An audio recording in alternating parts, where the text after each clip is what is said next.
behalf of Dadar CP Study Circle, I welcome you all, my friends and seniors, on the topic of trademark related matters.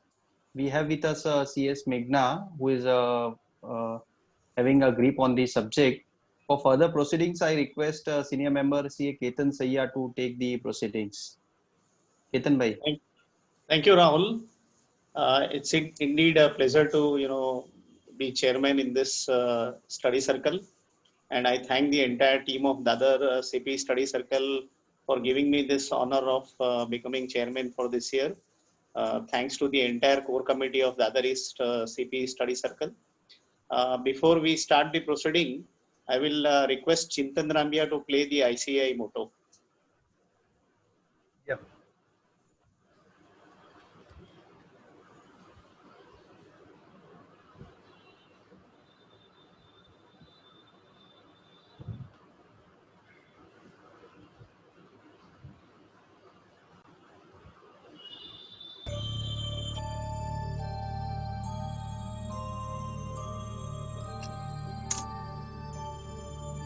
य एष सुप्तेषु जाग्रति य एष सुप्तेषु जाग्रति कामं कामं कामं कामंशो पुरुषो निर्विमाणः निर्विमाणः तदेव शुक्रं तद्ब्रह्मा तद्ब्रह्मा तदेवामृतमुच्यते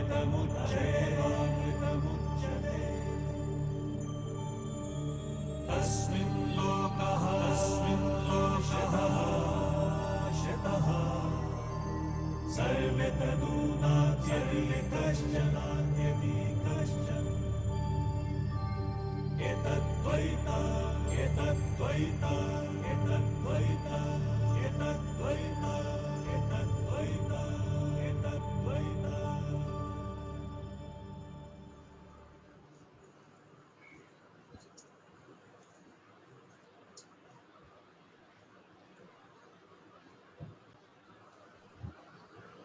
Thank you, Chintan. Friends, today we have offbeat topic, the trademarks, which is more sort of intangible asset.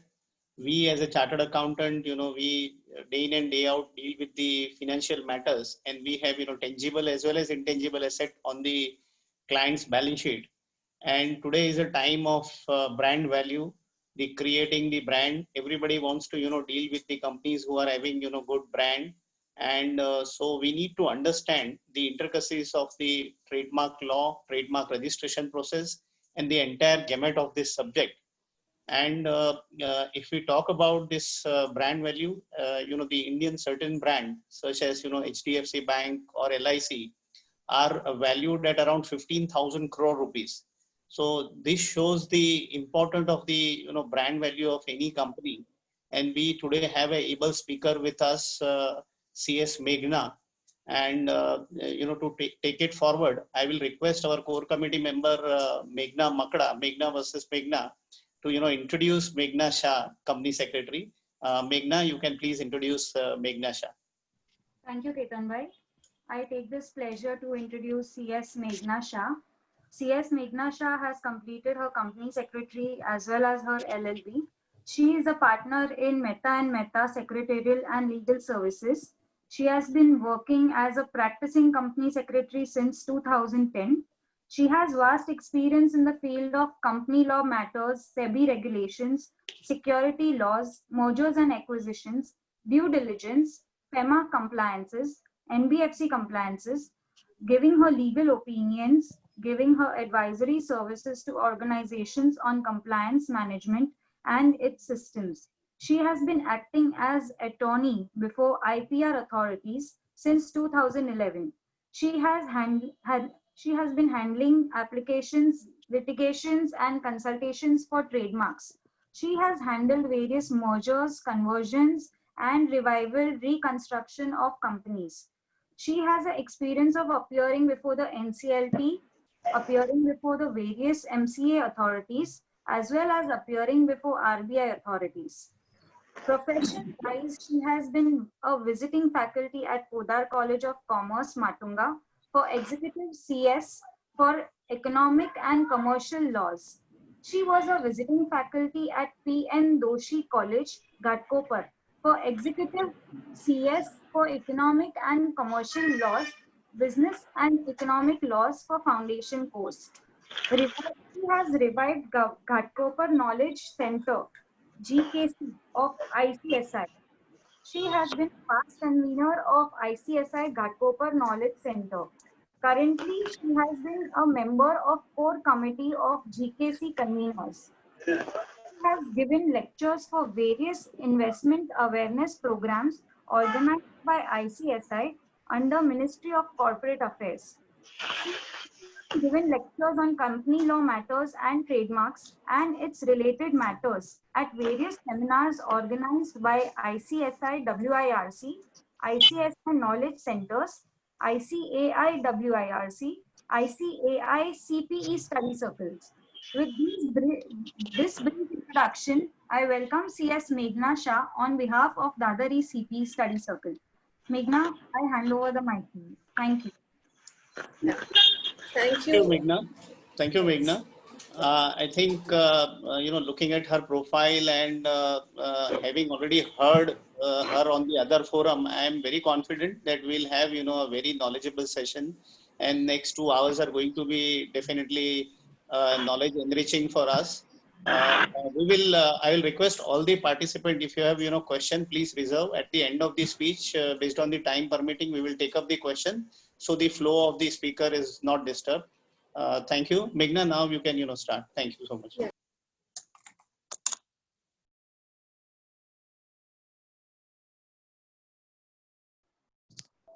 Meghna, you are on mute. Yeah. Thank you. Sorry. Before I start, I would like to thank Dadar CPE Study Circle conveners. I would like to thank Ketan Bhai and thank you, Meghna, for introducing me. It's a privilege for me to share my experience on trademark matter with you all. I'll share the screen and eventually I'll share the presentation. Yeah. I hope you all can see it, right? Yes. Yeah. I'm sure, as Ketan Bhai said, that these 2 hours are going to be very interesting. And as he rightly said, this topic is quite offbeat and it's like quite unrelated to core CA practice. But I assure you that you will love it because it's quite interesting and it's such a topic which we can relate to in our day-to-day life. I'll cover up some of the examples, the live examples, some interesting case laws as well, so that we can relate more to the trademark matters. And this whole presentation is with the perspective to give an ability to understand on trademarks so that you all can guide your clients accordingly. And also, if yourself, if you want to have any trademark registered, then what care and precautions are to be taken, or what value do you derive by having a trademark in your name? As Ketan Bhai again rightly said that I will take up every question, but after the presentation is over, so that we can do justice to the presentation and to the members who would like to hear it at a go.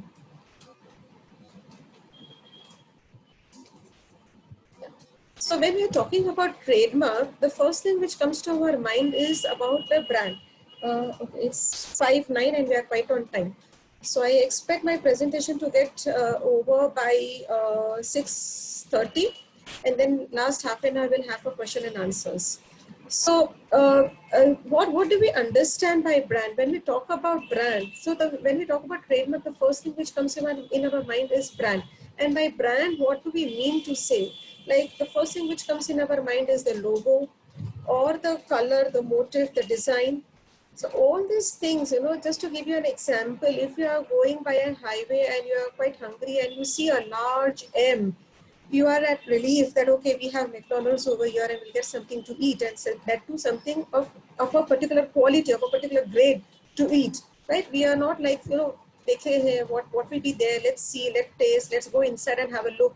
We are quite sure after looking at a large M that what we will get, of what quality we will get, what grade we will get, what will be the pricing, what will be the variety. So everything at a glance of M we come to know, and that is the value of that brand, McDonald's. So this is what a logo is. Like a logo is just a design, or maybe containing some initials, then the colors, then the motifs, even the design. The word mark itself, when we talk about, say for an example, as Ketan Wright said, HDFC. HDFC is a group of alphabets. It's a word now. Maybe even a Tata. So that particular group of alphabets is a word mark. Yeah. Then even the taglines are also your identity. Your taglines are also identity of your products or the services provided under that tagline. The ad copy, the kind of advertisements given. Now, going further to this, what creates a brand is not just these things, but also the customer interactions and their overall experience. I'll tell you how this is very much relevant when we are talking about trademark, and come to the last with the most powerful and resonant thing, and that is the core values. Like, why I'm talking about core values when I'm talking to chartered accountants who are more related to the financials of the company. Now, when we are talking about trademark, core values play a very vital role, because those are the things which actually create the brand value, which actually creates that image in the mind of public, or image in the mind of that particular market wherein it is providing the goods or services. These are the core values which help the company to develop their brand value, and because of this value, they are able to derive a particular additional price on their product, which otherwise they wouldn't have able to obtain. Now, when I'm talking about brand, again, there are different types of brand. Brand could be something which is independently owned by a company, or could be a particular thing or particular logo or a mark or a design, which is also the company's name. So like when I'm talking about Tata, Tata would have a brand called as Maruti. So Maruti is a brand, not a name of a company, a brand owned by the Tatas. And Tata is also a brand which is eventually also name of the company. Coming to the statistics, as per the Business Insider, we will have top 10 brands in the world according to the survey conducted in 2019. And the first and foremost name comes of Apple. We all know people are crazy behind Apple. So these are the value that as a brand Apple has right now. I mean, right now means as in on 2019. Google has a value of $167.7 million. So these, you can just see, these are the top 10 brands and what is their brand value. It's not that overnight they have got this value. They have worked hard. They have spent enormous amount, and they have spent enormous energy and strategies to come up with this brand value. Now we could see all these brands. Let us understand what are the benefits of registering a trademark. Just to give you a broad idea or broad perspective, like once a trademark is registered, registering trademark, let me tell you, is a first step towards brand value, towards developing your brand value. Okay, it's just a first step. It's not one of the last one, but it's just a first step towards developing the brand value. And what benefit do we derive if we get our trademark registered? It's exclusive rights. You get some legal protection. So let me tell you, trademark is basically your IP. What is IP? It's your intellectual property. And what do we mean by intellectual property? Some property which we have developed by using our own intellect. It's not derived from something else, but out of our own intellect, we have developed a particular property, which is our own property because it's out of our own intellect. The moment it is proved that, we have derived this from somebody else's intellectual capacity, then we lose the identity, we lose the distinctiveness, and we lose the benefit of registering, or we might even not succeed in registering that trademark in our name.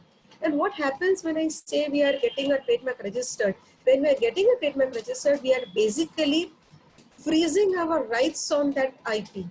We are freezing our ownership on that IP, and hence we get sole proprietorship, we get sole ownership on that mark, so that we can develop it more exclusively and we can stop somebody else from using it or from passing it off as their own mark. So this is the exclusive rights, exclusive legal protection we get when the mark is registered. We develop a trust, or we develop a goodwill or a prestige in the minds of people when a trademark is registered. It gives them a safety. It differentiates our product or the services from others. Why? Because the difference between our product and the other products is our core value based on which we are developing our brand. And hence we have got it registered so that nobody else can copy our mark, because once our mark is registered and we have differentiated it from the other products or services, that value is developed in the people's mind. And oh, when we're talking about Nike, this is the level of quality which we will get. Assurance of quality, as I said earlier, we are creating an asset. We are creating an asset. We all know that prestige, that goodwill is an asset. Let it be in that form of intangible, but it's actually an asset. And mind you, this asset can be converted into hardcore finance. We will come to those slides later on. Protection against infringement, like once we have ownership on this mark, we get the protection that nobody else can use it. It also helps us when we go forward for global registration, and since I'm a company secretary, I'm bound to cover up some aspect from Companies Act perspective also. We all know when we are going to incorporate a company or an LLP, we are supposed to do a thorough search whether the name which we are applying for the proposed company or LLP is not already a registered trademark or not applied as a trademark. If so, then it won't be allowed. I just wanted to mention one step which was a drastic step towards a very good change, and which was taken on 15th of September 2003. During this year, there was a good change in Trademarks Act, and through this change, shape of goods, packaging and combination of colors was included in the definition of trademark. Before that, the combination of colors was not allowed, or the packaging design, as we are now applying as a label as a trademark, that was not allowed earlier. So shape of goods, it was not allowed earlier. It was there was a confusion whether it's a copyright matter or a trademark matter, but then it got cleared on 15th September 2003 that it's a trademark thing and it can be registered under Trademarks Act.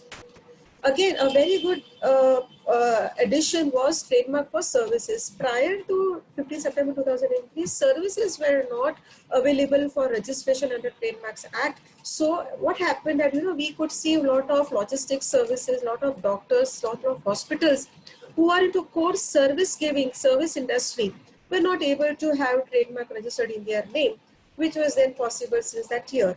Establishment of an intellectual property appellate board. Appellate board was not there. So there was a lot of hue and cry. They don't know how do we file appeal. That High Court was the only way to go ahead.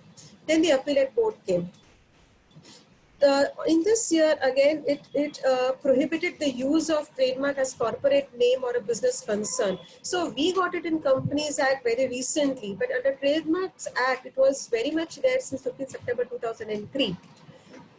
The period of registration was earlier 7 years, which was then increased to 10 years. So currently we have a 10-year period for trademark registration applicability. And then certain offenses under Trademarks Act were then made cognizable.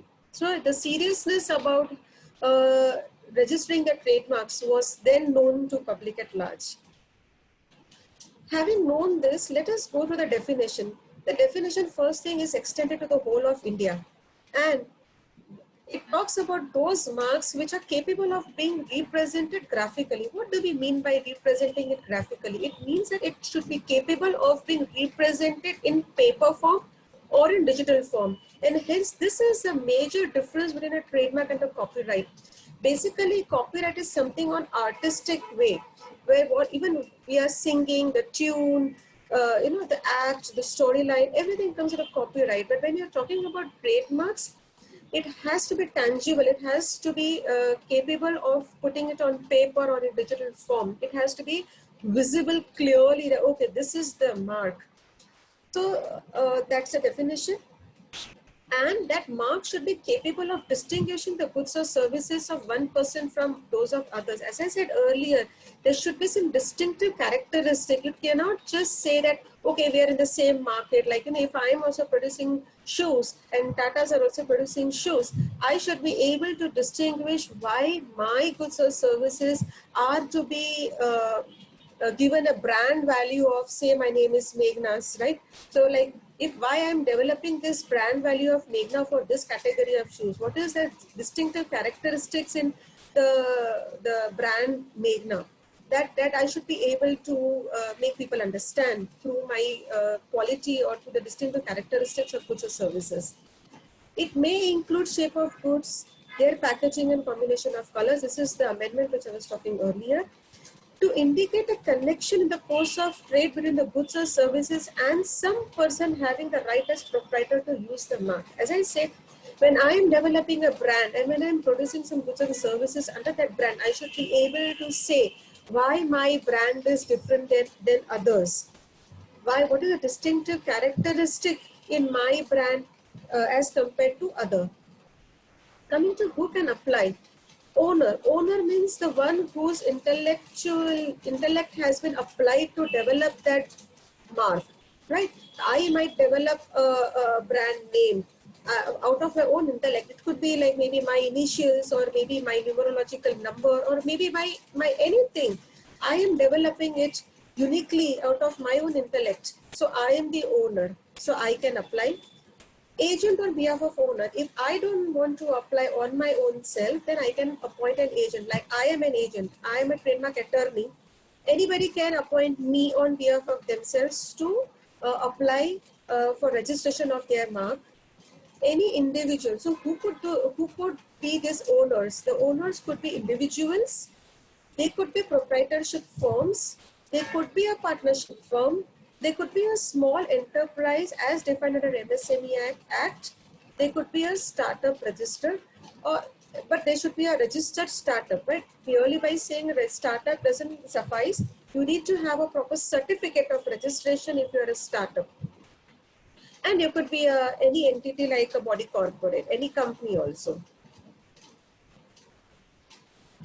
What can be registered? As I said, capable of represented graphically, must have distinctive characteristics, or if not, then it should be a very much well-known mark. Now, when I'm talking about well-known, don't go by a general English terminology of well-known. There are certain criteria.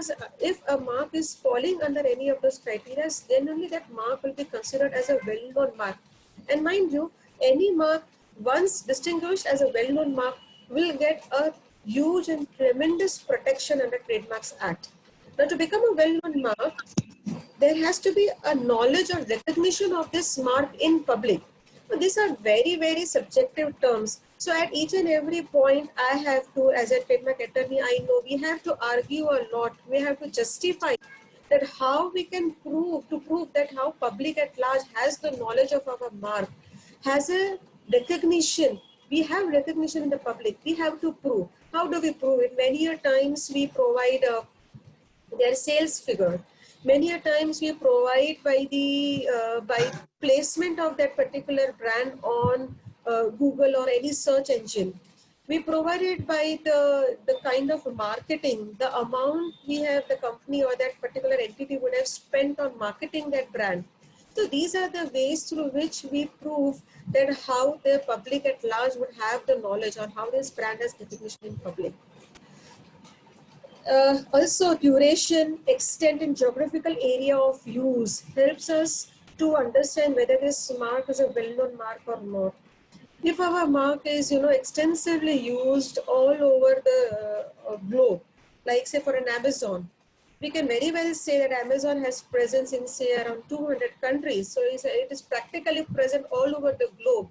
So the geographical area covered by Amazon is huge. So it's a well-known mark. Same with the duration. If an entity or a person, if an individual is using this mark, say from last 60 years, 75 years, that's a huge amount of period to prove that it is a well-known mark.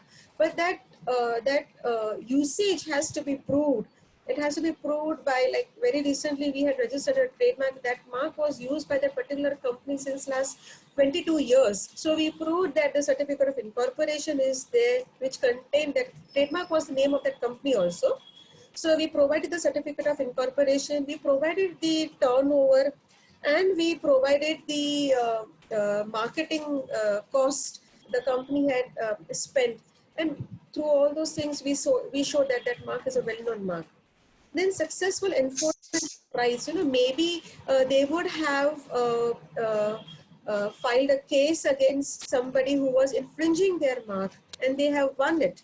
So that is a proof that we have successfully enforced our right, that this is our mark and nobody else can use it. And once we get this proof, we can prove that we are a well-known mark. It's recognized as a well-known mark, well-known trademark by any court or a registrar. Through any of the legal process, we would have got this order where it is very clearly mentioned that this mark is a well-known mark. Then it's a very clear-cut proof that it's a well-known mark. So all these marks can be registered. Cannot be registered something which does not have any distinctive characteristic. I will tell you what is distinctive characteristic. We'll take it up gradually. It's of a very generic or a customary type, something which is very loosely framed and which can be very easily used in that particular trade or business or service industry. That marks cannot be registered. I'll tell you why. It's under section 11. I will tell you later on why specifically a generic or a customary name cannot be registered. A similar mark, very obvious, because the similar mark is as good as you are infringing somebody else's mark. It's legally not allowed. It creates confusion or deception. Of course, if we have a mark which is very much similar to somebody else, or it creates a kind of confusion, or it deceives people or public at large with respect to some other mark. Like say for an example, we have a brand value named as Nike. And I am developing another product, and I'm trying to register a mark which has the alphabets of NYKE, right? So though the spelling of original mark is NIKE, the registered mark is NIKE, and I am registering the mark with spelling NYKE, people at large will definitely get confused that maybe the original Nike brand has come up with another line of product with the spelling NYKE. Mind you, in trademarks, not only the spelling, even the phonetic sound, even the arrangement of alphabets, everything matters a lot. We have actually fought in various cases wherein the spellings were completely different, but the alphabets were placed in such a manner that we can say that people are not going to read out complete spelling. So just having a glance at it, people might understand that this is of the same group of company which is providing that particular brand. Even the phonetic sound of that particular mark, if it is similar to an existing mark, again people would find it confusing, or would find it that these are the same group of people who are providing this another batch of goods or services. So all these things matters a lot. Ultimately, it's all mind game. Ultimately, it is all about what impact are you creating on people's mind. That is what all trademark is about. Something which is prohibited. So something which is prohibited means name of a particular person who is very famous, or name of a particular place, name of a particular country, something which is related to our safety of our country. All those things are prohibited. So those marks cannot be registered. Which hurts religious sentiments, any words or any mark, any picture which hurts any religious sentiments cannot be registered. A single chemical element or any single chemical compound, this is not allowed because it actually goes under this generic or customary criteria. And names and representations of any living or recently died persons. These things cannot be registered. Let us understand right now what is the meaning of usage of registered trademark. When I'm talking about usage means in what manner?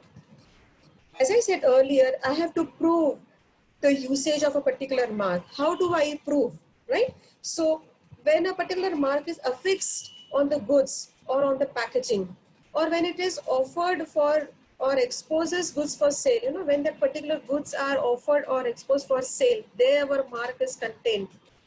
When it is imported or exported with that mark on it, or when it is used or any kind of business papers or in any kind of advertising methods, all these areas can be used to prove the usage of the mark.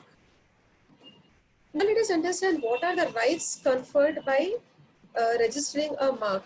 A particular section is been given which confers this right, and the rights given under section 28 is, it gives exclusive right to use the trademark. Exclusive right, as I said, that becomes my sole owned property to use a trademark, but it should be, or it could be, subject to any conditions and limitations to which the registration is subject. That means, while applying for registration, the registry has the right, based on that particular case, which I'll be explaining you, he could, or the registry could apply some sort of condition or some sort of limitations. To give you a live example, we very recently registered a trademark for a logistic company, and they had a tagline. The whole tagline, I would not mention it right now, the whole tagline was unique, but at the end of it, they had used the word logistics. So the limitation given to that particular tagline was that this tagline can be used as an exclusive mark for that particular company, except the word logistics, because the logistics word is a word used in that particular industry exclusively and very widely. If the exclusive ownership is given for the word logistics, that means none of the company in the logistics business will be allowed to use the word logistic in any manner. And that is a kind of limitation put on all those people in doing the business of logistics. And that is against the constitutional right that anybody can do any business under the Constitution of India. So to allow that constitutional right, that particular limitations are being levied by the registry. It also gives relief in respect of infringement of trademark. That is the obvious relief which one gets when the mark is registered. There is a particular period of validity for a registration certificate. Once a trademark is registered, we get a registration certificate, and that certificate is a prima facie evidence of validity. And that registration certificate is valid for a period of 10 years, after which it has to be renewed, and renewal has to be again for a period of 10 years. The renewal can be done 6 months prior to the date of expiry or 1 year after the date of expiration. Beyond that, if a renewal has to be done, then there is a long process. We have to prove that why this particular mark was not renewed within the due time period. And if we are able to justify that it was not under our knowledge, or we were somehow stopped from applying for renewal, then we can be allowed, or else we'll have to again apply in the High Court for renewal. This is the flip side, and I'll be very honest and transparent with all of you that trademark registration do have some flip side, but I would actually not call it a flip side. It's basically an investment kind of thing. It's a costly affair. Let us be very, very true and fair with whatever we are discussing right now. Registering a trademark is a costly affair, but ultimately, we should not understand it as a costly affair, because at times we fall into that particular phrase, that penny wise pound foolish. Right now we consider it as a costly affair, but going further, when somebody infringes our mark and we are unable to prove our ownership, we lose our business to a very large extent, and we have experienced it. Mind well, when we had a company, like I'm a retainer for a particular company who was using name of that company from last 20 years. Suddenly, one fine day, they received notice from an international brand saying that the name of your company contains that particular word, which is actually our brand name, and we will not allow you to use it further. Either you change your name or you pay us the cost. And the cost is not just that litigation cost, but also the cost of the business which they would have lost because of this company using that particular brand name. And this company really after using that name for 20 years, had to change the name of its company. So it's a costly affair. Maybe in the initial stage it might be felt, but on the longer run, it helps in protecting their brand value. Because when as soon as you start moving ahead, start doing business in that on that particular brand, you start developing your brand value. You start developing an image in the mind of public, and that is the value you are creating in the minds of people. And then suddenly one fine day somebody comes and takes away that value in their own name. It's going to be a very costly affair at that time if you are not getting it registered. It's a very subjective matter. As I said earlier also, at each and every point we have to prove why my mark is distinctive. What is the usage due to which I am a well-known mark? At every point of time we have to prove. So it's a subjective matter. And because it is a subjective matter, it is highly litigative. And once it enters into a litigative area, you all know very well, litigation is a very time-consuming process. So if it enters into litigative, it's a time-consuming process. So we, on a regular basis, we have been telling our clients or our prospective clients that be very careful right at the time of you are about to go for registration. Your homework is very, very important right now, because the thorough homework you do, the lesser litigation you enter into, lesser cost you are tend to incur, and lesser time you will be spending on litigation, and more protection you will be getting. So a thorough search, a thorough study about the uniqueness of the mark is very much necessary before it goes for registration. There are certain limitations also on the effect of registered. What are the limitations? Even though a mark is registered, the honest practices cannot be denied. Somewhere, you are allowed to use, as I said, as I gave you the example of logistics word. You can use the logistics word. You can use something which is very much relevant, unless which you cannot move ahead in your commercial practice. There you can use that particular mark, but not as a whole, but part of the mark which you are actually required to use. Is not such as to take unfair advantage of, or say maybe, somewhere in your lecture you are giving out an example, somewhere in the schools they are giving out a story of particular brand, or somewhere it's been spoken out but not with the intention of taking an unfair advantage, or it's not detrimental to the distinctive character or repute of the trademark. There that particular entity or person can use it, and nobody can say that's an infringement. Whereas, as I said earlier, for logistics one, if it is a generic or a customary type of mark, you can use it. Even though by mistake or by any sort of matter, if it was registered, still if it can be proved that it's a generic one, and we have actually faced such cases a lot of times wherein the mark could be used. As I said, it's a very subjective matter. So many a times a mark could be registered, but later on when somebody else goes to apply, they have been opposed or objected by the registry, saying that already somebody has registered. At that time we argue that, boss, you cannot register this mark itself on that time because it's a generic word, and it should be allowed to the public at large. So even though our mark is registered, if proved later on that it's a generic or a customary mark, it can be allowed. Conditions or limitations imposed. When there are specific conditions or limitations imposed for that particular purpose, it can be used even though it has been registered under somebody else's name. Registered owner confirmed permitted use. If a registered owner has given a confirmed permitted use, allowed a permitted use by somebody else, and has not subsequently removed or obliterated it, then that person who has been given this permitted usage can use this, and there is no need for that particular person to apply for registration of that particular mark because it has got that permitted allowance. What do we mean by infringement? That means if a particular mark which is used is identical or deceptively similar to a registered mark. Identical or deceptively similar means it might not be exactly same, but it is identical. It might not be exactly same, but it is deceptively similar.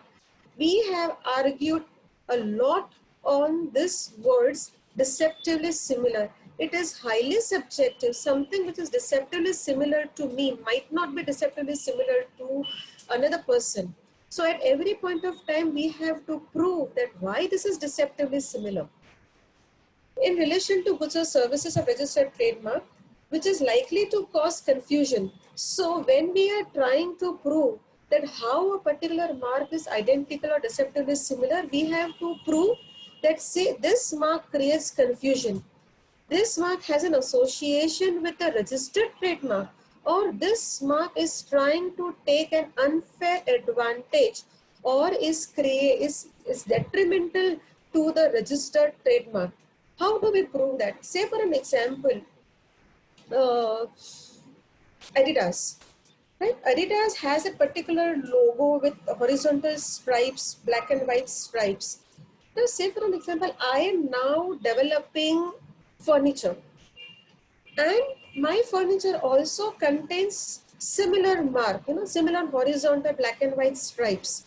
Now, you might say that Adidas is into sports products and you are into furniture. The market which you are capturing is completely different than the market captured by Adidas. Then there is no point that they can stop you. But I would say that no, they have all the right for 2 points. First is Adidas is a well-known mark, and we can prove it by the global presence. Secondly, when a layman like me, say for an example, is looking at the particular furniture which contains an Adidas mark, what would I think? I would think that, oh, maybe Adidas have now started a separate segment of furniture. And because I'm quite impressed by Adidas sports segment, I would go and buy that furniture, understanding that yes, Adidas have proved its brand value, has proved the quality of products by providing sports goods. I'm sure that that same company, same promoters, same batch of people will not go anything below that particular line of quality, even though if they enter into a new segment of products. And with that understanding, I start buying furniture with that particular mark. Now, isn't it an unfair advantage which I am taking by putting logo of Adidas or a similar logo which people would think of Adidas? And say tomorrow that brand or that particular furniture is not able to prove itself. The furniture gets insects. It gets damaged within a year's time. What as a layman would I think? I would think, oh, Adidas is giving such a poor quality of goods. Somehow people at Adidas company or somehow the manufacturing unit of Adidas would not have that good batch of people. So ultimately what I'm doing, these thoughts are detrimental to Adidas original brand. Now I have started thinking that maybe now there is some change in the management, and maybe now even the sports goods will not be up to that good quality. I better be safe before I now henceforth buy Adidas goods, right? So this is how we have to prove that how, though it's not in the same batch of goods and services, but it still can take an unfair advantage, or it still can be detrimental to the registered trademark or any mark which is used as a trade name or a business concern. As I gave you the example of that client company for whom we had to change the name even after using it for a continuous period of 20 years. Or for spoken use or visual representation. Even if I have not used it somewhere on paper, but I have been continuously speaking out in front of public, about that particular mark, which is actually not my mark, but somebody else's, or I'm visually representing it somewhere, then it's infringement. If my mark is not registered, then there are very less chances that I can take any action against infringement of my mark. Of course, it's not completely impossible, but it becomes more stringent or more difficult a process to prove that my mark is a unique mark and somebody else has infringed it. How do we prove that our mark is unique?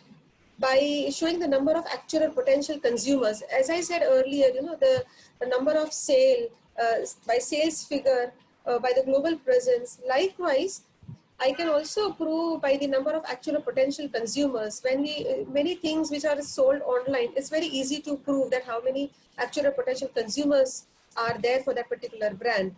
Number of persons involved in the channels of distribution. Yes, we have proved through this also that our mark is a very well-known mark. We say that, see, our mark passes through these channels, and there are so many people involved. By this particular criteria is more relevant when we are talking about some products which are used as raw material, which are not shown to the public at large on as a product line.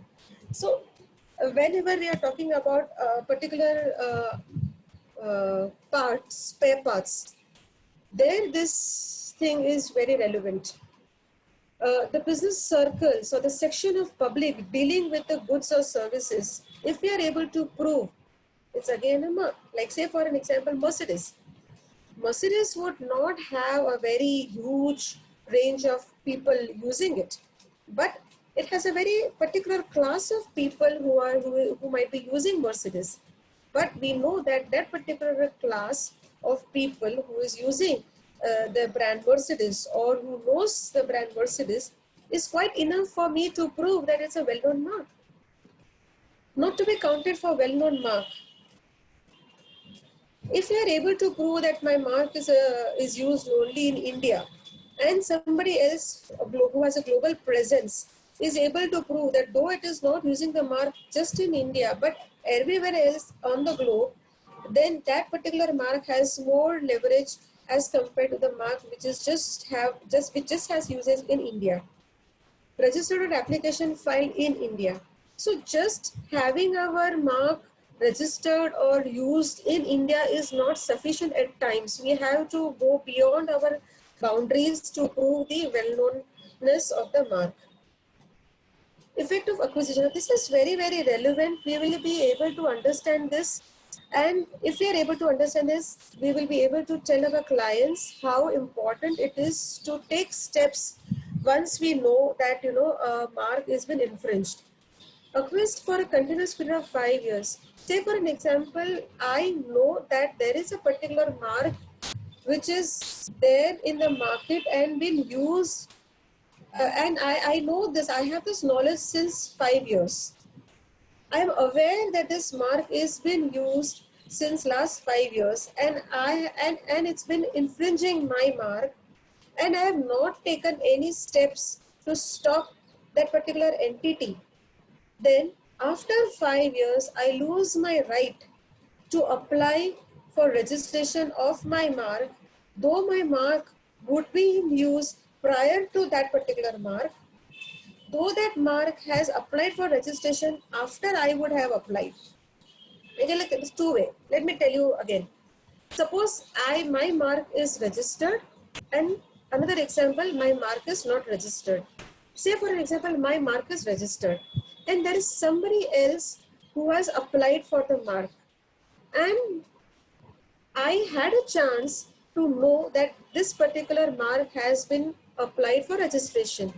And I had this knowledge for 5 continuous years, and I did not take any steps towards stopping that particular mark to be registered.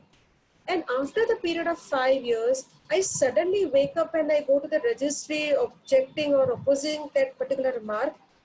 They would say, dear, you don't get this right because you already knew 5 years ahead that these people have come up to us for registration. You did not take any steps to stop them at that time, not even for 5 years.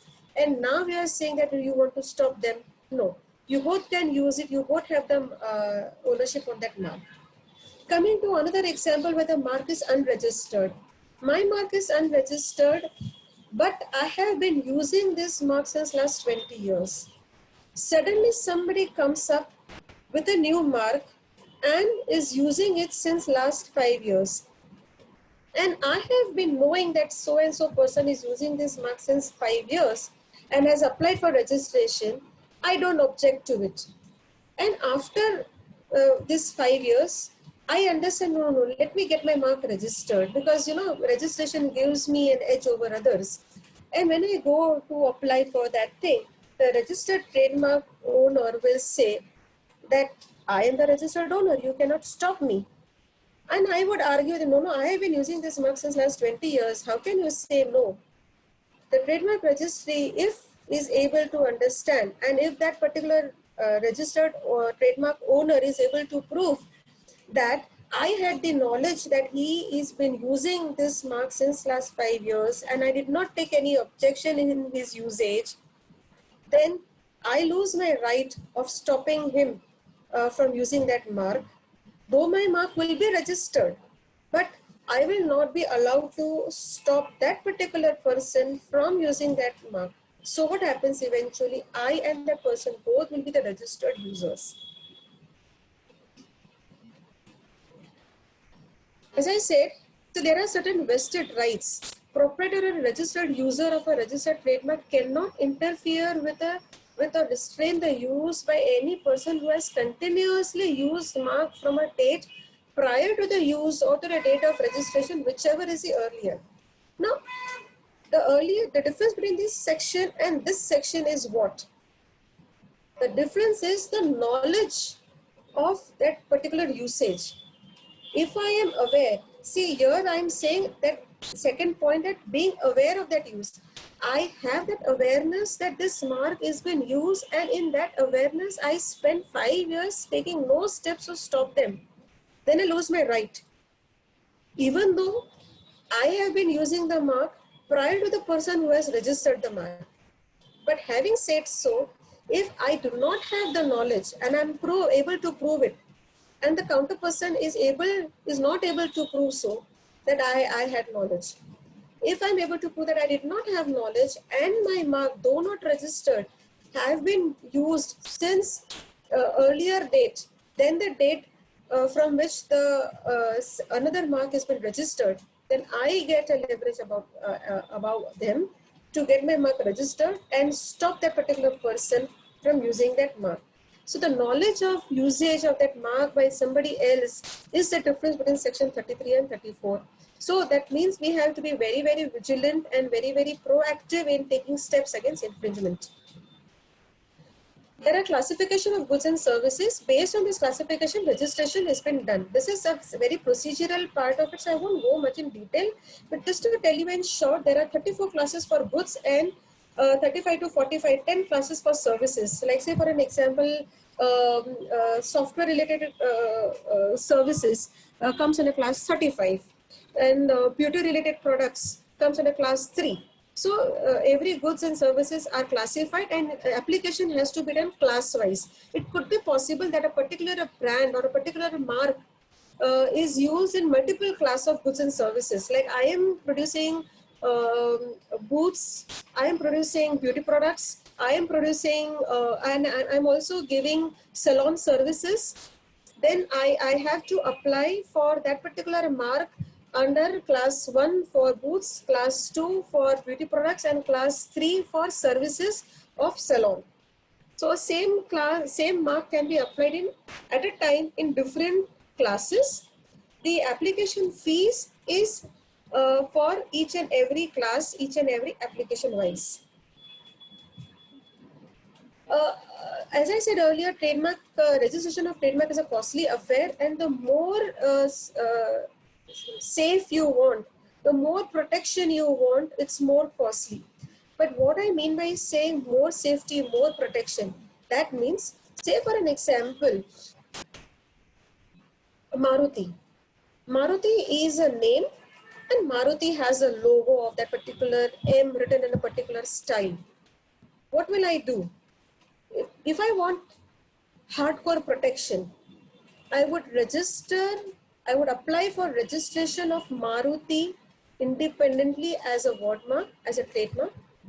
I would apply my logo, that M in a particular style, for trademark. I would apply for Maruti along with logo together, along with a tagline also if I want, for trademark. I would apply for the color of that particular M if at all I want that color to be my specific identity. I would apply for that particular design in which that M is written. I would apply for separate registration of that particular font or that particular pattern in which the Maruti word is written. So it can go to that depth if I want more and more protection. The more and more protection I get, more and more sole ownership I derive, more and more I can stop people from using that particular mark. So coming to that example, if I have applied and I get registration of the color of that M, then going further, nobody else in that particular class can use M in that style with that color in that pattern. That's the beauty of trademark registration, but of course it's very costly.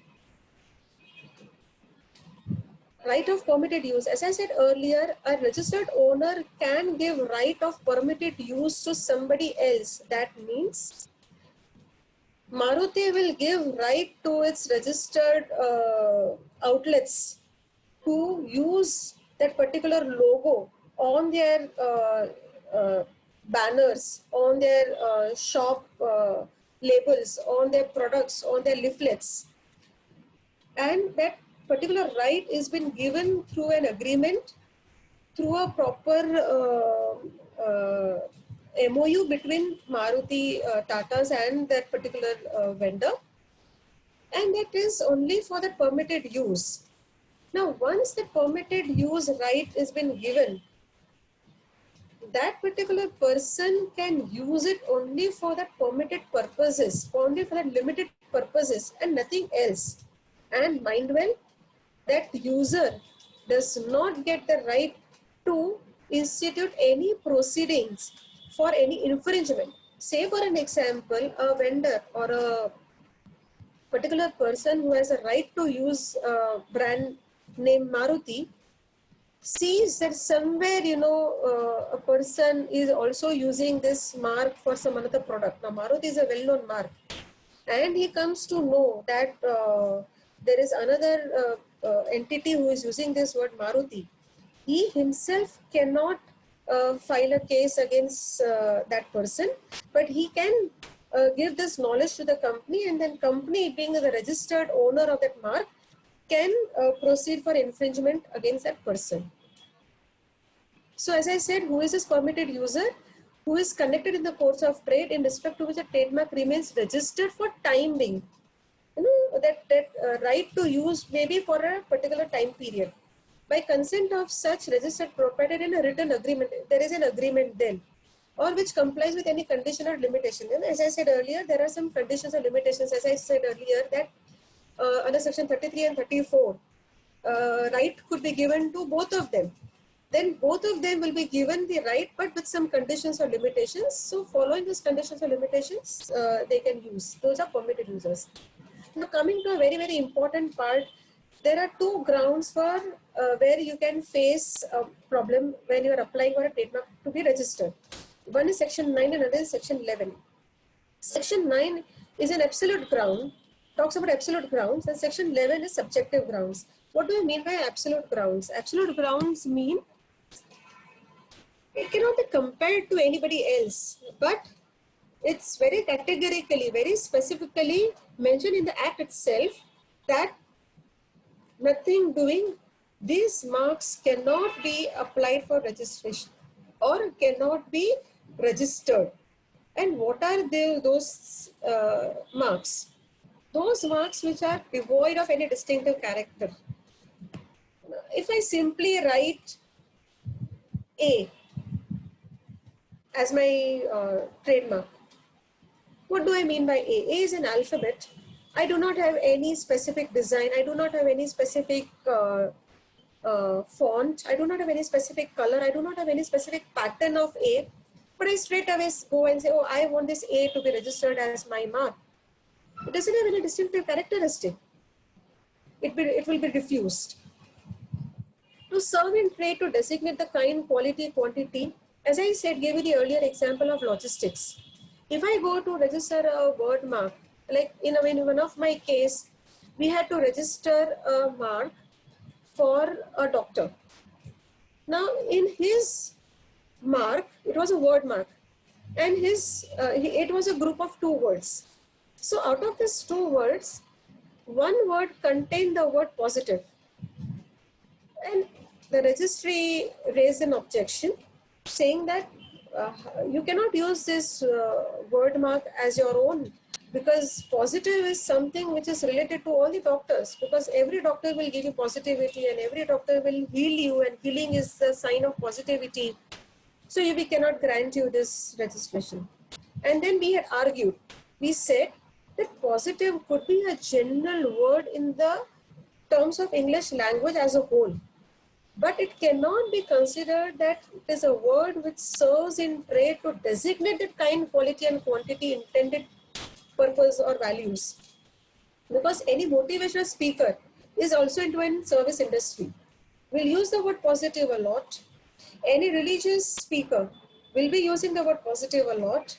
Any person, as a matter of fact, will be using positive as for their own self. So positive is a word in general to be used by everybody, but you cannot say that it is a mark which is very much related to the services of a doctor. And what I am applying is combination of two words. So another word along with the word positive makes my mark unique. And I have all the right to have ownership on this mark and to object others from using it. And we succeeded in getting the mark in our name. So if had it not been positive, had it been a plus mark, many doctors apply for trademark with a plus sign. Plus sign will not be given to anybody. If at all given, then it will be with some conditions or limitations. If the word is a customary, as I gave the example of logistics, if it is a customary, it will not be given. Except it's a well-known mark. You have been already using from years and years, and even though it's a customary thing, you can be given the registration, but with some condition or limitation that you will not be stopping somebody else from using that particular mark if used with some other word mark along with it. Like say for an example, Xerox. Xerox is actually a name of the brand which has become quite customary. So if someone goes for registration of the word mark which contains word Xerox along with some another word mark and is able to prove the distinctiveness, then they might agree because it's a customary name now. But with the condition that Xerox itself independently alone cannot be used.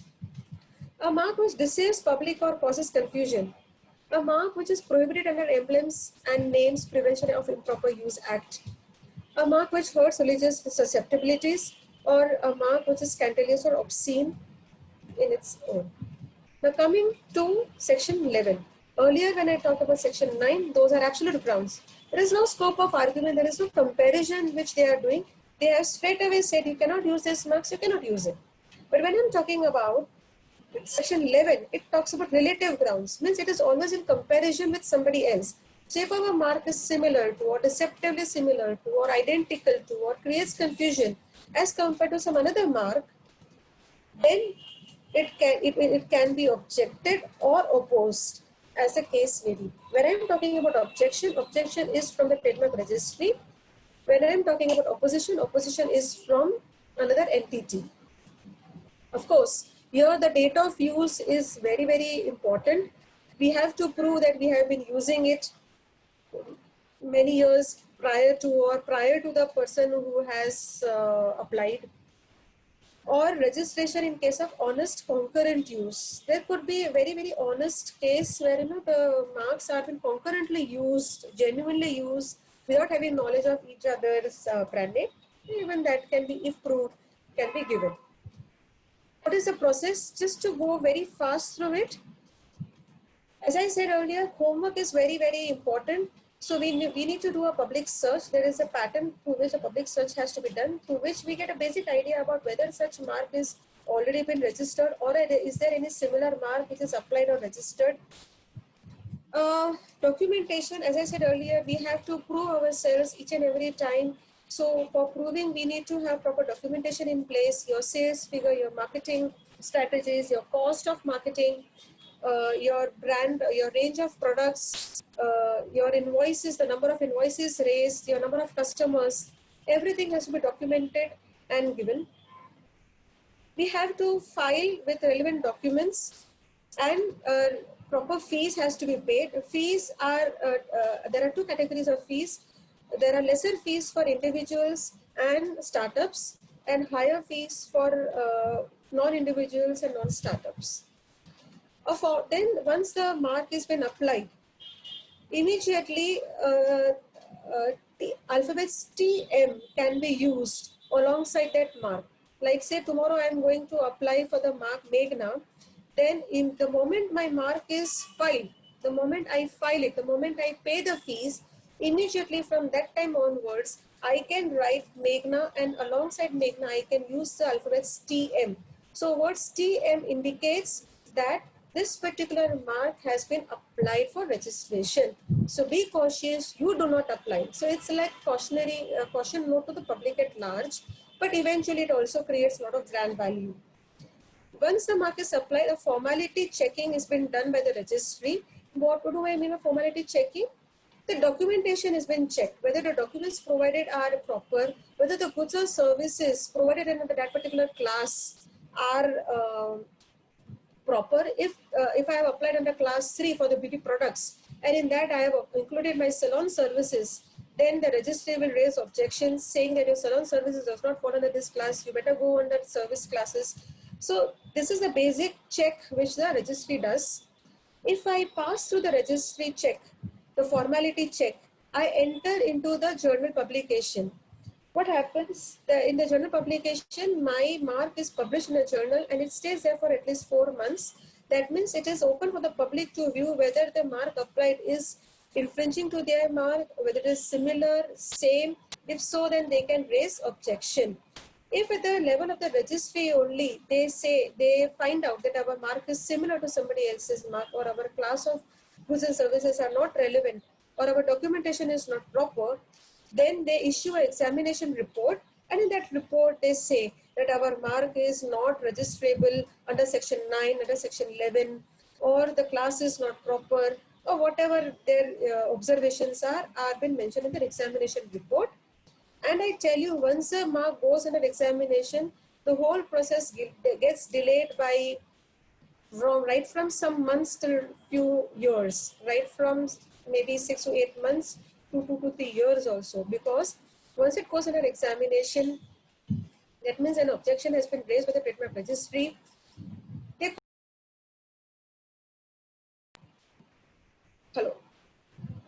Hello. Yeah, you were on mute for some small period of time. Yeah. Now you can. Okay. Once a trademark registry puts you under objection, issues an examination report, then they call you for hearing, and there is a long queue for hearing. So though the application process has become online, but the hearing has not yet become online, so we have to go there personally and appear, and that takes a huge amount of time, and hence it's a long queue over there. So the whole process gets delayed by a few years. If we pass through that process, or if we pass the formality checking, then our mark is published in the journal for 4 months, and it stays there for the public to view. If anybody sees that our mark is similar, it raises an opposition notice to us, and then again we have to file our reply, and we have to argue. It's like a 3-party hearing. It's like the applicant, the opposer, and the bench member, and we have to fight our case out that why my mark has to be registered. Yeah. Once the mark is registered, then only we can write this alphabet R under the circle. So R in a circle means this trademark is already registered. Suppose if there is an objection or opposition and we are unable to prove our case, then there could be either rejection by the registry, or we have to withdraw our mark, as the case may be. So as you can see, these are the symbols, which R means registered, TM means unregistered, that means applied for registration. Jurisdiction, who can apply and where they can apply, where. So where the principal place of business is there, is in India. Wherever there is a principal place of business, there the jurisdiction is. If there are joint applicants, then any place of the joint applicant. And if a mark the applicant is from outside India, then they have to provide one address for service in India, and then only it can have the jurisdiction to apply for the mark in India. This is the process overall. You can see, as I mentioned earlier, it is same in a graphical mode. If we want to apply the mark for registration on international level, then prior we have to first apply in India. It could be a registered mark, or even if it is not registered, simply filing an application in India is sufficient, is enough for us to move ahead for international registration. There is a whole process of international registration, but I will not go into that detail. Now coming to the valuation part, what do we mean by brand value? As I said earlier, the trademark registration is just first step of creating the brand value. It gives us a protection, and once it is registered, we write it R or we write it TM, and we are creating the awareness in the minds of people that look, we have registered our mark because we have a unique mark. Because we are providing this particular product under this particular mark, which you don't want others to fool around with. That's a brand value which we are creating. So what do we mean by the value? What is the value? What do we say that, oh, I have this value? The value can be calculated by the premium that people will pay for your brand, which is over and above any other brand or any other local brand. That is the value of that brand. Or if you want to put it simply in the commercial terms, it is the sale or a replacement value of a brand. If we are going to replace it, what will be the amount involved to rise to that level? To create that value in the minds of people. What will be the amount of marketing? What will be the amount of registration? What will be the amount of amount which the company would have spent on creating that core value associated with that particular brand? That amount will be the brand value. That is sale or a replacement value. That means it could also be the net present value of long-term value that is created through the investments of brand assets. Like I give you an example. I started manufacturing jeans, pair of jeans. And 1 year, 2 years, 3 years, as I move ahead, I start creating banners. I start creating that particular name and logo. And people have started using it, and they have started appreciating, oh, Meghna's brand of jeans are of very good quality and long lasting, and the color is not fading, doesn't get torn off and doesn't get faded and all those things. Gradually, I have started creating value.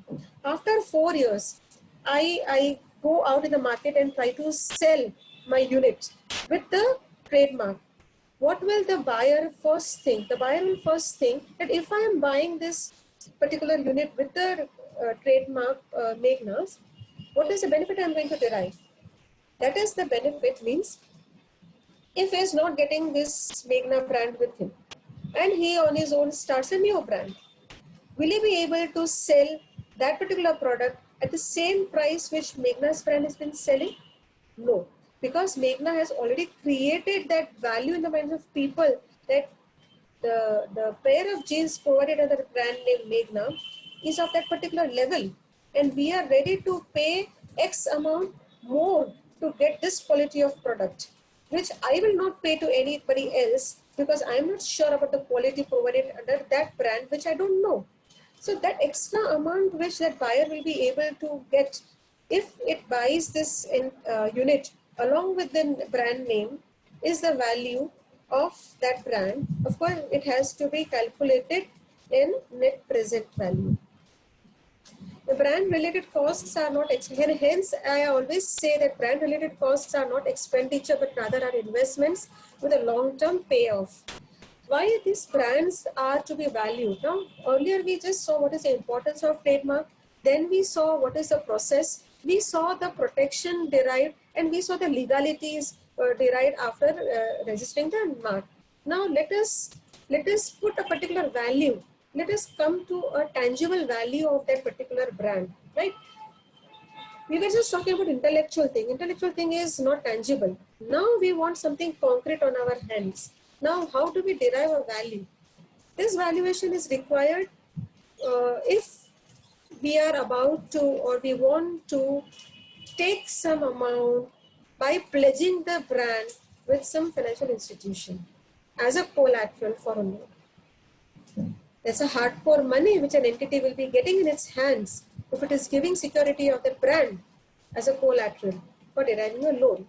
Now what you are doing, you're converting that intangible asset into a tangible product by getting that amount. Valuation is also required for financial accounting purposes and for income tax, other tax compliance purposes. Very recently, there are news going around that the GST authorities have been saying to the Ministry of Finance that the brands has to be valued and there has to be GST levied upon such brands which are been given by the brand owners subsequently to somebody else, maybe their subsidiary, free of cost to be used. Now, examples are HSBC Bank, Citibank, Tata, any other conglomerate as you can tell. What they do, they incorporate a subsidiary. That subsidiary is manufacturing some product and the holding company gives away their brand name to the subsidiary to be used free of cost just because it is its subsidiary. Or maybe some banks are giving their brand name to be used by their other entities who have entered into joint venture with them. They do not take any specific value for allowing their brand name to be used by their partners or by their subsidiaries. But now the GST authorities are saying that these brands have to be valued. After you assign a particular value to these brands, 18% GST should be levied if these brands are allowed to be used by their associates. Now, it's right now just in pipeline, there is nothing concrete on it, but I'm just saying that how valuation has become more and more relevant for the brands. What are the methods to value a brand? Primarily, there are three methods: income method, market method, and cost approach method. What is income approach method? As I said earlier, the estimates of future estimated economic benefits of cash flow. Going with that example of Meghna's jeans. If I am buying the brand right now, what is the economic benefit which I will be deriving in future out of this brand Meghna? That estimate in the present value will be my income approach, and that will be the value of my brand. Another approach is market approach. I would take an example of a similar brand or for similar products in the similar market line, dealing with similar line of people, and what is their brand value, if at all it was valued, and it is there in the public domain, or it is there in the knowledge of the buyer to understand, and that similar value will be taken by us. And cost approach is something that what is the cost incurred to develop this brand? It could be an historic cost, it could be an estimated cost. And there are two types of cost involved over here. Let me tell you that. The first is the primary cost and another is the secondary cost. Primary cost is the cost of developing, and the secondary cost is the cost of maintaining or taking it further. Like say for example, I am applying for the trademark. The application fees which I am paying, the professional fees which I am paying, the cost incurred for designing that logo, the cost incurred for consultation to come to that particular word mark which is unique, all those are my basic cost, my historic cost.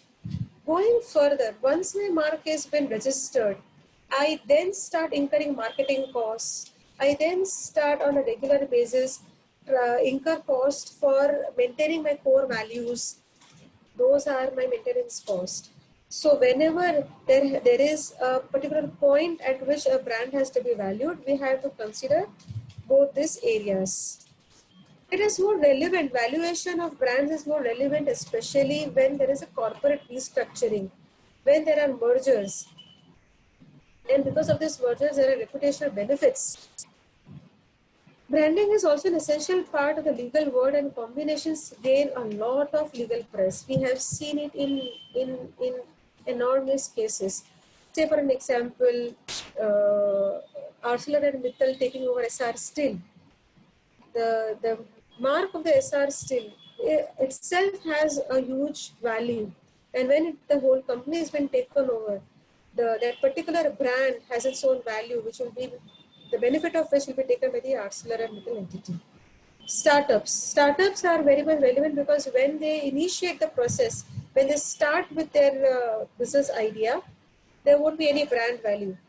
But the time and again, as they go ahead, they develop a huge brand value. And the best example is Oyo. You all know within such a short span of time, that young guy was able to gain enormous amount of money just by selling it off the brand. And it has created that brand. The Oyo, when it was started, had no value at all. It has proved itself after a certain number of years. It was able to gain hardcore money for that brand value. Trademarks can suffer severe obsolescence despite diligent efforts to maintain them. And the best example, diverse examples are Kodak and Coca-Cola, both at the other ends. Kodak was not able to maintain itself, was not able to come up to the mark as per the changing trends, and it's lost its value. Kodak had its own brand value at a particular point of time, but it has lost its value now. Coca-Cola at the same time has been continuously keeping the pace with the market, keeping the pace with the trends, and hence Coca-Cola is in top 10 brands world over. These are the three approaches which I have already told you. I have just presented it in the graphical mode. Again, coming to that same things. The best example for the income approach is the Jet Airways. I told you earlier in this slide that corporate restructuring is an area wherein valuation plays a major role. Coming to the Jet Airways example, Jet Airways was a brand name which was owned by a particular private company, and when it was taken over by another company, the whole agreement was there for the takeover of the company. But at that point of time, it came out to know that brand Jet Airways was in the name of the promoters and not in the name of that particular company which has been taken over. And now this had a very huge implication. There was a lot of hue and cry in the minds of people. The foreign institutional investors, the company was listed, and the public at large definitely said that if tomorrow the promoters of this company, who are the owners of the brand Jet Airways, say that we do not want to, we are now going to use this brand name for XYZ product, then we will not have any right over it, and we will be losing our business. So Jet Airways has to be in the name of the company. Other than that, this takeover will not be possible. And because of this particular clause, $7 million was the valuation of Jet Airways, which the promoters got just by selling the brand name Jet Airways for that particular takeover. Earlier also, this particular thing was done. LT Foods, which was earlier known as LT Overseas, had raised leverage. They had used their brand name Daawat as a collateral to fund its acquisition of US-based rice from Kusha Inc. So what had happened, just like Kingfisher, LT Foods wanted to acquire Kusha Inc. and for that they wanted to raise some funds. So they gave their brand name Daawat as collateral to raise their funds. This, we have been hearing it of late only through Kingfisher, but had been in practice since 1988, when Walt Disney had done the same thing, given their brand as a collateral in the Japanese market to raise funds as huge as $725 million way back in 1988. So what are we doing basically by trademark valuation? We are actually giving a tangible value to the intangible assets, and it can be valued by the money and time spent on registering an IP and maintaining it further. The money and time spent on advertising their brands, money and time spent on creating that brand value.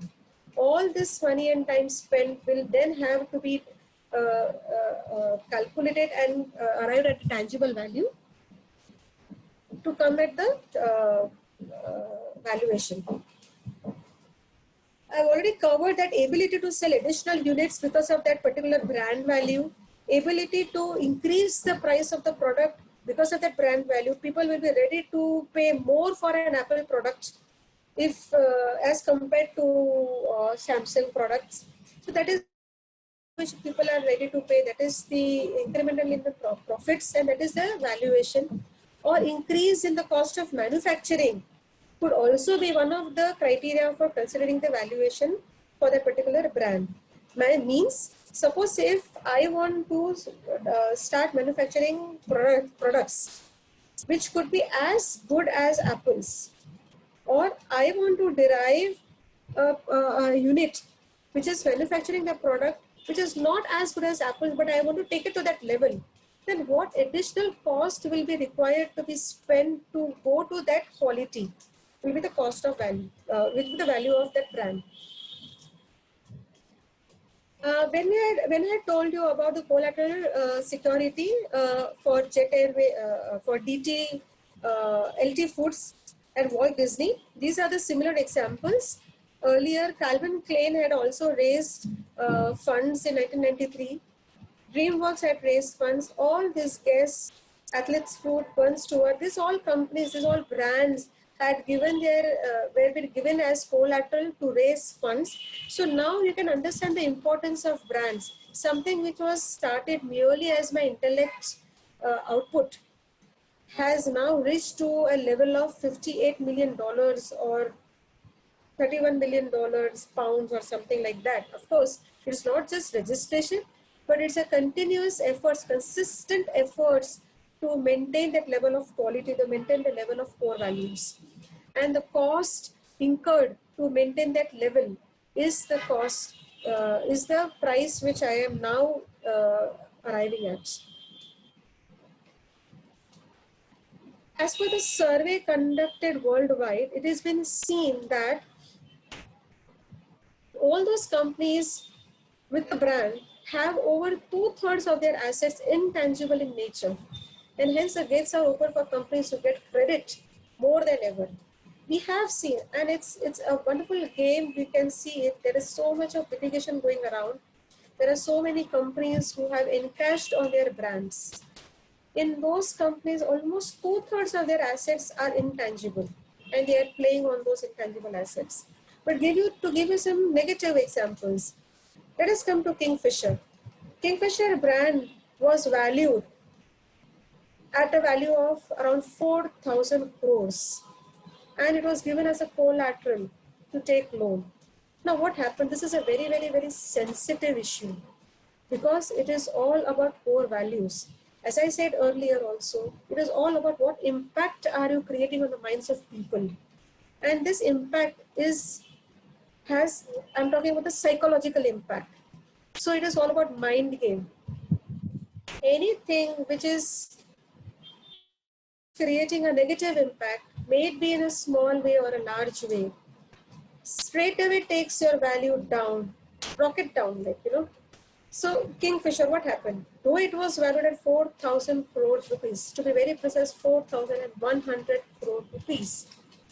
Still, the moment it came out that Vijay Mallya is a willful defaulter, the brand value of Kingfisher in the current time is not even 200 crores, not even 5%. The banks who have taken their brand as collateral security have been trying to encash the brand value, but they have not been succeeding to get even 150 crores as on today. So the way it has gone down drastically, so it's very, very sensitive. It's also been seen that Nirav Modi, Mehul Choksi, the infamous people, had also given their brand Sangeeni, Asmi, Gilly as collateral for raising funds. They got the fund at that point of time, but the moment it came to the knowledge of people that they are unable to pay back their loans, the value of their brands have gone down and the banks are not able to encash it anyway. So right now RBI is actually looking strictly into that area, whether the brands can be given as collateral or not. So at one side we are seeing that globally it's been trending to give brands as collateral. At the other end we can see that the banks are unable to encash it in few of the cases where there has been default. So they have to be, the banks, if at all are taking these brands as collateral, has to be very, very, very vigilant and proactive in taking their call of encashing their brands. The moment they come to know that something is going to happen, they should immediately encash it, otherwise the value goes down. As per Accounting Standard 26 also, the trademarks or the brand names are being considered and there is a way out as to how they have to be taken up. There are primarily two things which are to be understood. First is a definition and second is a recognition. Only and only if a particular intangible asset, here they are talking about investment. That is why I was saying earlier that cost incurred is not cost actually, but it's an investment. Also, as per the Accounting Standard 26, any intangible investment can be considered only if it falls within its definition, and the definition says that an identifiable non-monetary asset, it should be identifiable, and it should be a non-monetary asset without physical substance. It does not have any physical substance, it's just a brand name, but it is identifiable. Identifiable means that the asset is either separable, it can be sold apart. Like I said, a brand name, when it was valued, Kingfisher, when it was valued at 4,000 crores, let us hypothetically understand that there was no default. It would have carried the same value or rather more than that value right now. And if the banks wanted to encash it, what it could have done, it would have straight away offered it in auction, and there would be people who would be ready to offer it easily at that price, because from that time onwards, that company will have to stop using the brand Kingfisher, and then another company will be able to derive all the benefit that that company was getting, because after using that brand for so many years. So all that goodwill of so many years will be straight away given to the person or the entity who was able to acquire it.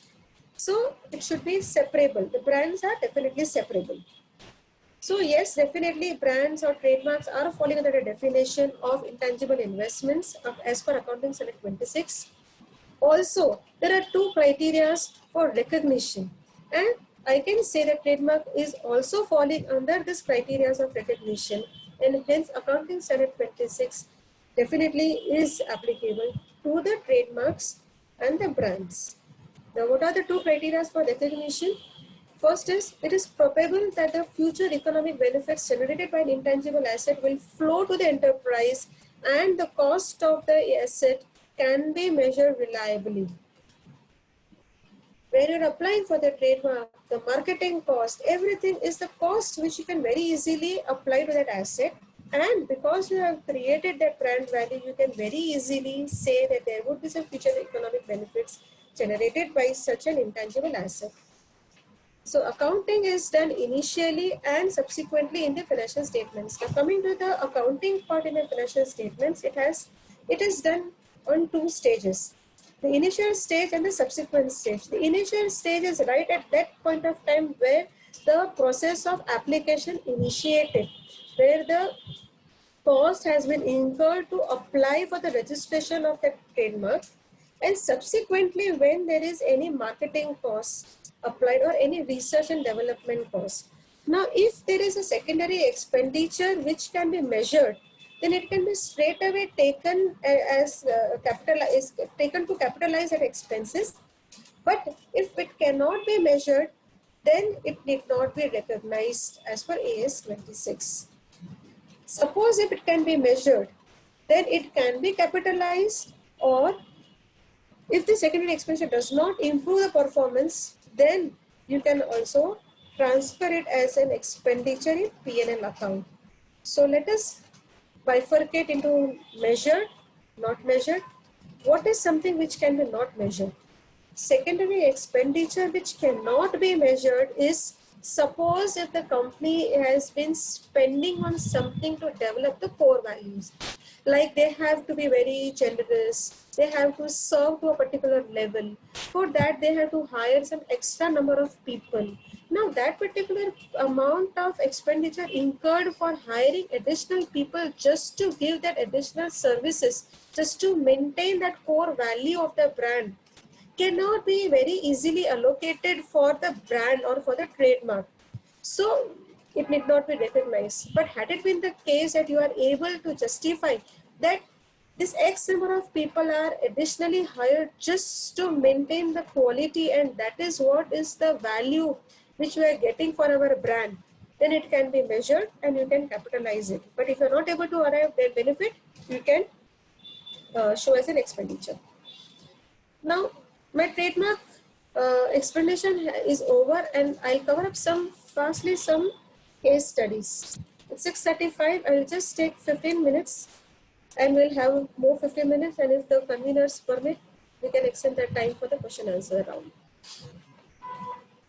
A plaintiff, a domain name. Domain name is also a very well trademark, and it can be protected. So there was a case wherein Yahoo, you all know, Yahoo is a very famous brand name, I would call it. And there was another person who was using Yahoo India. So the original Yahoo filed a case against Yahoo India under Delhi High Court, saying that he is infringing my mark. The mark has been passed off by him as my mark, and we need to stop. And Delhi High Court had passed order in favor of Yahoo and said that there was an argument from Yahoo India that it's a domain name and it's not actually a trademark, not a brand name, and anybody can use it. But Delhi High Court passed the order in favor of Yahoo, saying that there are a lot of internet users who could be confused and who could be deceived by this name Yahoo India, because it contains the word Yahoo, which is registered, or it's a well-known name for the plaintiff, and has a common source or a connection. The public at large would understand, oh, Yahoo and Yahoo India must have some common source or must have some connection, or they could be the same batch of people. So this confusion could be created, or a disclaimer used by the defendants was not sufficient because the defendant used the disclaimer, okay, we will not use Yahoo, okay, as our brand name independently, but Yahoo and along with India should be given to us. But since Yahoo was a very, very well-known name, it was not given to them. They also argued that Yahoo is a dictionary word, but the High Court said, the judge said that though Yahoo is a well-known name, it has derived its uniqueness and distinctiveness, and it cannot be given to anybody else, even though it is a dictionary word. And it concluded that domain name is like a corporate asset of a company and hence cannot be given to somebody else. Another came, we all know very famous singer Daler Mehndi. He had his own company, the DM Entertainment Private Limited. DM was initials of his name, Daler Mehndi. And under this company, he used to give out all these songs, recordings and everything. And there was this company, Baby Gift House, which was manufacturing toys items. And in that range of products, in the range of their toys, one of it was a miniature of Daler Mehdi's physical structure. And they used to sell it off as a toy. So, Daler Mehndi Entertainment Private Limited company filed a suit against this particular company who was manufacturing toys, saying that we are a company and we have our promoter who has initials DM in the name of the company, and you cannot sell the toys of our promoter as your own product. You have to give us royalty for that. And they were also using that logo DM on it. So they were objected, saying that, look boss, it's our name of our promoter, and you cannot use it. And the order was in favor of DM Entertainment. This is Wilmette Offshore Industries and others versus Allergan Inc. This is a famous case of medicines wherein the plaintiff was manufacturing a particular medicine for eyes, and it was selling it all over the globe except India. The defendant was manufacturing the medicine of the eyes, but was dealing it or selling it only in India. Now, eventually, Allergan, earlier it was some other name, they gradually had changed it to Allergan. Eventually, the defendants had derived the same name which the plaintiff had derived, obviously because of the contents of the medicines, contents of the chemicals used in the medicine. When Wilmette filed case against Allergan, Allergan had argued that look, they are not having any presence in India, though they might be a very good brand globally, but they do not have any presence in India. At that particular time, Wilmette had just applied for that particular brand in India, but they had not had any sale of their product in India. So Allergan was saying that since they did not have any sale in India, they do not have any buyer base in India, so they do not have any recognition in India. And since we are already selling in India, we have that recognition in this Indian market, so we should be allowed to use this brand. But Delhi High Court passed the order in favor of Wilmette, saying that though Wilmette does not have presence in India, first they have applied in India, secondly and more importantly, it has a very good global presence, and because it has a global presence, it is a well-known mark, and because it is a well-known mark, it cannot be allowed to leave. Coca-Cola Company versus Bisleri International Private Limited. Now, Bisleri was producing range of sweet drinks, out of which one was Maaza. And somewhere many years back, Bisleri had an agreement with Coca-Cola. Along with that agreement contained that Coca-Cola gets all the rights to deal with the brand name Maaza. Though the Maaza brand name was registered with Bisleri, they were given the rights to use the brand name Maaza along with the formulation rights. And these rights were usable in India. After some years, Coca-Cola went to get the brand name Maaza registered in Turkey, to which Bisleri filed a case that look, you cannot apply in Turkey because you cannot apply for registration of the brand name Maaza anywhere because this is a brand which we have got registered in our name. Coca-Cola said that look, you have it in your name and you have your presence in India. You gave us a right and that too only in India. But outside India, you have no presence which we have, and we can register it anywhere else except in India. And after that, Coca-Cola Company had then filed a case against Bisleri itself. Why? Because Bisleri had then subsequently given the rights to another company who was not selling in India, Maaza only, who was not selling in India, but exporting it to US and Australia. So Coca-Cola at that time raised objections saying that, look, you had given us the rights, exclusive rights, so now you cannot give those rights to somebody else. Bisleri said that we had given you the rights for using this mark Maaza only in India, and these people to whom we have now given are exporting it to US and Australia, so they are not selling in India, so their market base and your market base are different. So there is no way that you can stop us.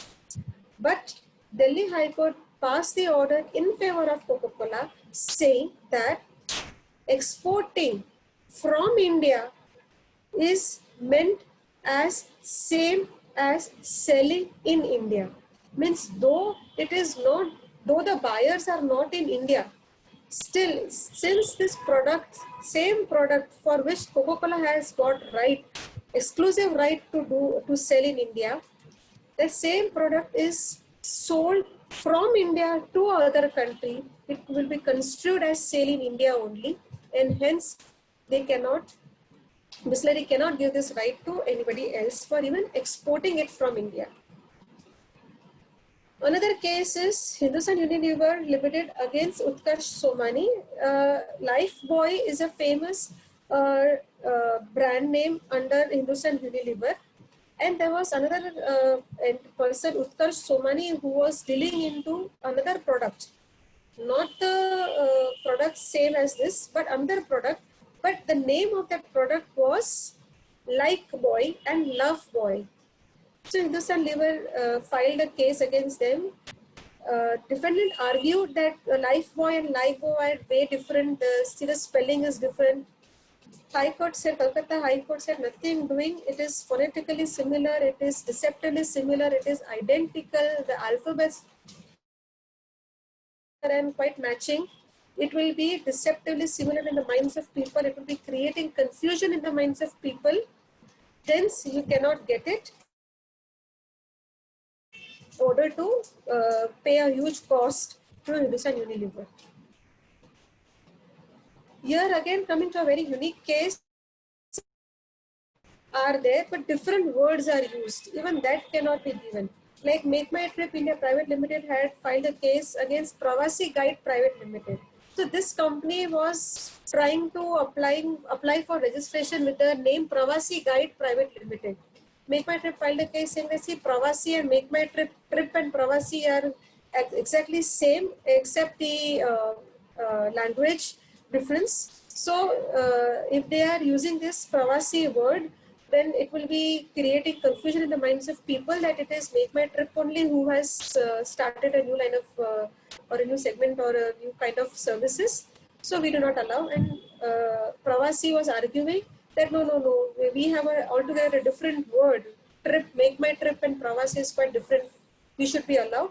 Delhi High Court passed order in favor of Make My Trip, saying that no, though the words are different, since it has the same meaning and Make My Trip has already created a uniqueness for itself, you cannot be given.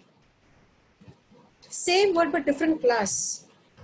The products are quite different, but the words are same. Hence, the case was passed, the case was filed and the order was passed in favor of the applicant. Louis Vuitton is a brand, very famous brand. It's a designer brand. It is used for manufacturing of purses and a lot of designer products. There was somebody who started up a restaurant in Switzerland with this brand name Louis Vuitton. The designer company Louis Vuitton filed a case against the restaurant company. The restaurant company argued that the kind of people who come to our restaurant are quite different than the kind of people who are going to buy the products. We are having a complete different class of buyers. So in no way we should not be allowed to use this particular words. But it was ordered, it was passed in the order that since Louis Vuitton is a very well-known name, it cannot be allowed for any other class also. Yes, so thank you very much, and I'm open for question and answers. Yeah, thank you, Meghna. Meghna, we have a few questions. Yeah. I'll take one by one all of them.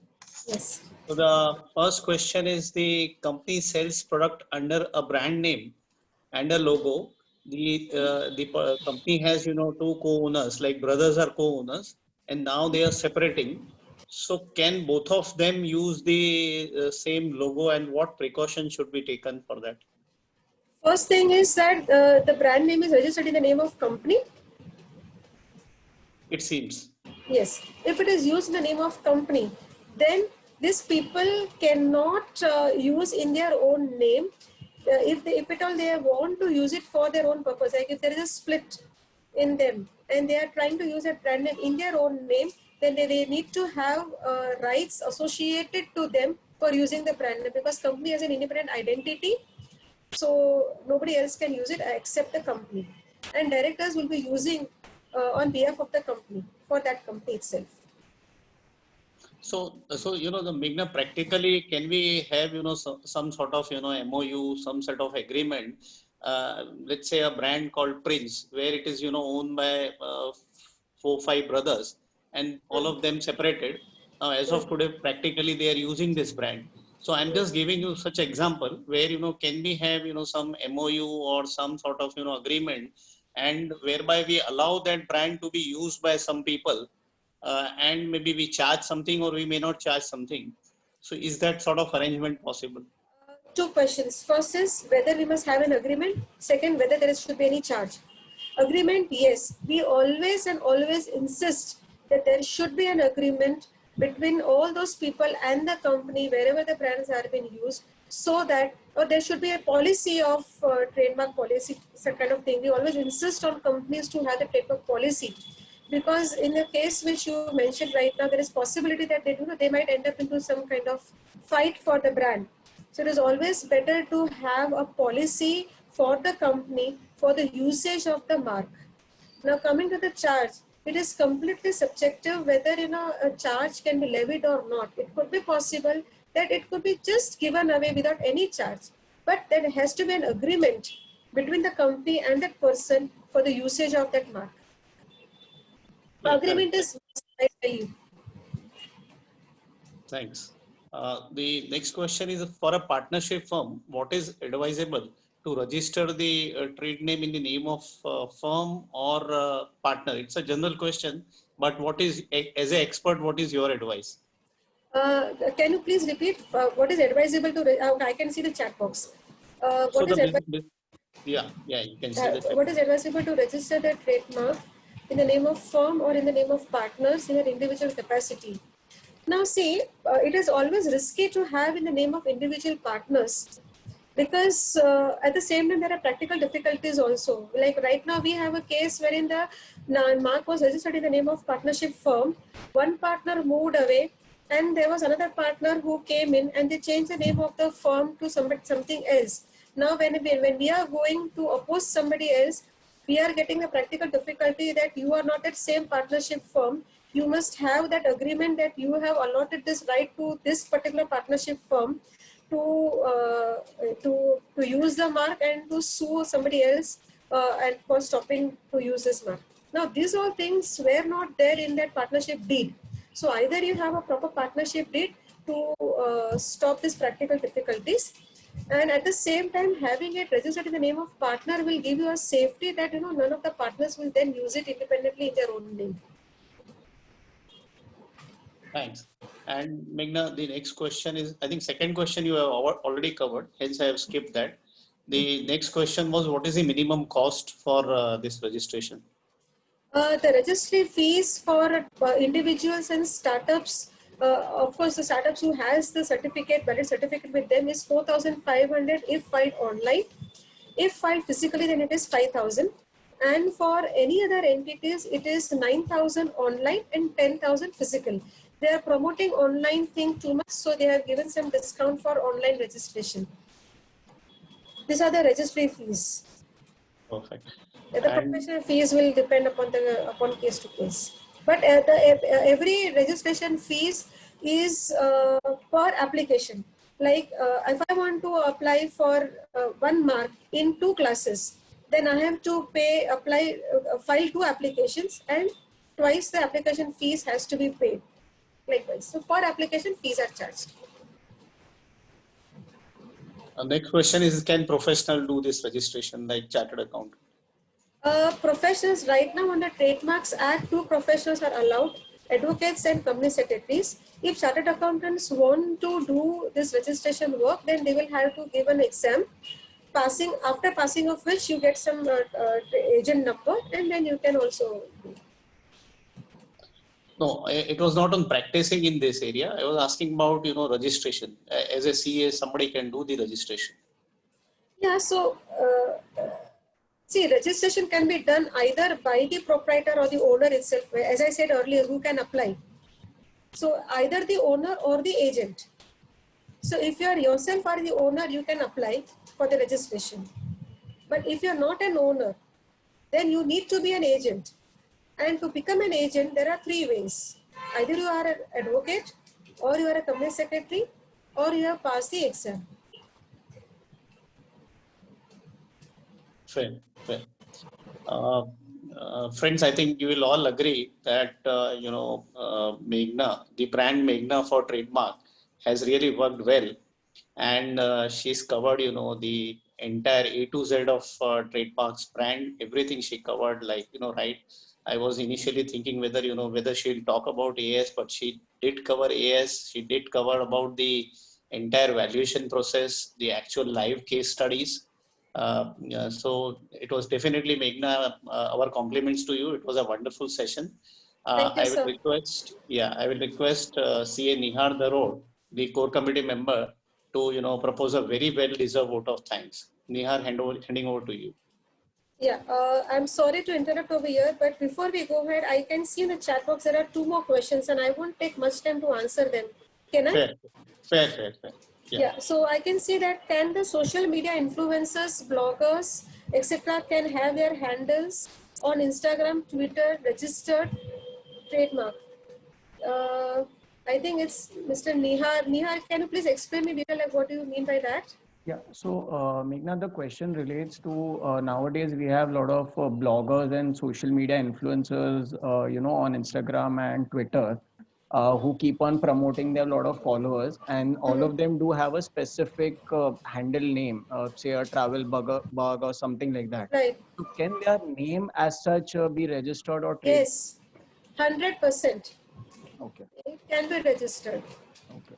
Thank you. You can prove it. I tell you what, Taj Hotel, the design of the Taj Hotel, the structure, design of that whole structure, that design has been trademarked. So none of the entities or nobody can construct any structure with that same design. Trademark is that in depth. Can professionals get their trade name registered? Yes, of course, they can get their trade names registered. It comes in a service category. But of course, the uniqueness and all those criteria has to be sufficed. Yeah. Thank you. Over. So thank you, Ketan bhai. Yeah. Before I proceed with the vote of thanks, I would like to make a few announcements. Members of the Dadar East CP Study Circle may please note that we are planning to schedule a study circle on faceless assessment under the Income Tax Act and one on Code of Ethics in the next month. Details of the same will be shared on the WhatsApp group, so you may note that. Moving on to the pleasant task of vote of thanks, I, on behalf of Dadari CP Study Circle, propose a well-deserved vote of thanks to CS Meghna for sparing her valuable time and providing us insights on this topic. One of the unique thing about today's session was that off the screen, Megh baras rahe the, and I think on the screen, Meghna ji baras rahe the. So friends, we would all agree that the content and the live examples shared by Meghna really show, the in-depth expertise that she has on this topic of trademarks. Request you all to give a round of digital applause to CS Meghna. And last but not the least, I would also like to thank the members and participants for their active participation during the session. Thank you. Thank you very much, and I'm highly obliged. Thank you. Meghna, Yes. once again, thank you, and we request you to share your PowerPoint presentation with the study circle, so we can, circulate that with the member if it is Yes, sure. possible. Yes, sure. Definitely it is possible. I will share it with you. Thank you. Thank you, madam. We end this study session. Thank you very much. Thank you so much, ma'am. Thank you.